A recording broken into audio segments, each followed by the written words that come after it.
অ্যামাজনের গহীন অরণ্যের থেকেও ভয়ঙ্কর আর সমুদ্রের তলদেশের থেকেও বেশি আতঙ্কের জার্মানির ব্ল্যাক ফরেস্ট। দিনের আলোতেও কেউ সাহস পায় না সেখানে পা রাখতে।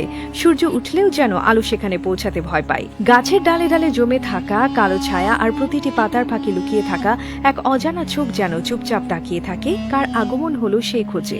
এখানে অদ্ভুত সব প্রাণী দেখা যায় যাদের অস্তিত্ব বিজ্ঞানের কাছে আজও রহস্য। কে জানে, হয়তো তারা প্রাণীই নয়, আত্মার মতোই অদৃশ্য ভয়ঙ্কর কিছু। জানেন কি, এই জঙ্গলে যারা প্রবেশ করেছে তাদের মধ্যে মাত্র 30% জীবিত ফিরে এসেছে। বাকিরা কোথায় গেল কেউ জানে না। কারো খোঁজ পাওয়া যায়নি, কেবল কিছু ফিসফাস, গাছের গায়ে আঁচড়ের দাগ আর বাতাসে মিশে থাকা কান্নার শব্দ। স্থানীয়দের বিশ্বাস এই জঙ্গলে বাস করে ভয়াল আত্মারা। তারা ঘুমায় না, ক্ষুধার্ত হয়ে অপেক্ষা করে পরবর্তী শিকারটির জন্য।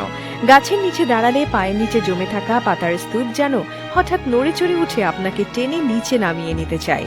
কেউ কেউ বলে রাত নয়, দিনেই সবচেয়ে বেশি বিপদ, কারণ আত্মারা তখন সবচেয়ে বেশি সক্রিয় থাকে। জঙ্গলের নির্জনতায় হঠাৎ শোনা যায় হাসির শব্দ। একটা নয়, অনেকগুলো কণ্ঠস্বর, যেন কেউ খেলতে ডাকছে, আবার কেউ মৃত্যু।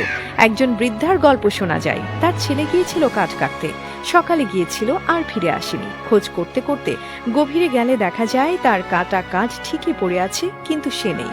শুধু একটি কাটা চিহ্ন, যা গাছের গায়ে তাজা রক্তের মতো লাল। আরেকজন পর্যটক, তার ক্যামেরা পাওয়া গেছে এক ঝর্ণার ধারে। ক্যামেরার স্ক্রিনে সেই যে দৃশ্য ছিল তা কেবল এক কালো ছায়া, মানুষের মতো, কিন্তু মুখ নেই। কি সেটা ছিল কেউ জানে না। দিনের বেলা হঠাৎ করে কুয়াশা ঘনিয়ে আসে, আশপাশ কিছুই দেখা যায় না।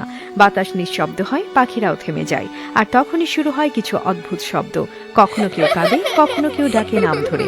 এই ব্ল্যাক ফরেস্ট যেন এক জীবন্ত অভিশাপ। আপনি কি সাহস পাবেন এই জঙ্গলে পা রাখতে?